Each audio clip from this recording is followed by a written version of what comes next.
আমাদের শিশুরা ভীষণ অনুকরণ প্রিয়। আমরা যাই করি তাদের সামনে তারা তাই অনুকরণ করে ফেলে। বেড়ে ওঠার সময় আপনার সন্তানের সাথে ঠিক কেমন আচরণ করা উচিত, এবার দেখে নেব সেসব কিছু টিপস। পরিবারের শিশুদের সব থেকে ঘনিষ্ঠ সঙ্গী তাদের মা বাবা। ফলে শিশু জন্মের পরই মা বাবার আচরণ অনুকরণ করতে শুরু করে। মা বাবার ভালো আচরণের পাশাপাশি নেতিবাচক দিকগুলো শিশুরা খুব দ্রুতই রপ্ত করে। এ কারণে সন্তানকে আদর্শ মানুষ হিসেবে গড়ে তুলতে মা বাবাকে বিশেষভাবে সচেতন হতে হবে। প্রশ্ন করতে দিন।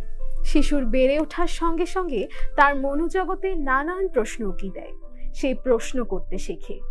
এক্ষেত্রে বিরক্ত না হয়ে তার প্রশ্নের উত্তর দিন, তাকে জানতে সাহায্য করুন। এতে সন্তানের জানার আগ্রহ বাড়বে, যা একটি শিশুর মানসিক বিকাশে সাহায্য করে অনেকটাই। কর্তৃত্ব এড়িয়ে চলুন।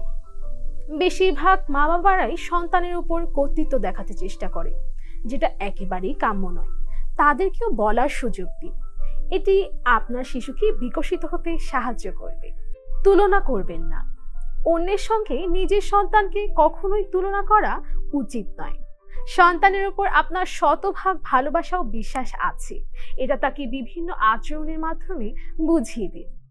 অন্যায়কে প্রশ্রয় দেবেন না, তাকে আদর করে বোঝাবার মাধ্যমে সংশোধন করুন। বিনয়ী হতে শেখান, আপনার সন্তান দেশের জন্য মঙ্গল বয়ে আনুক।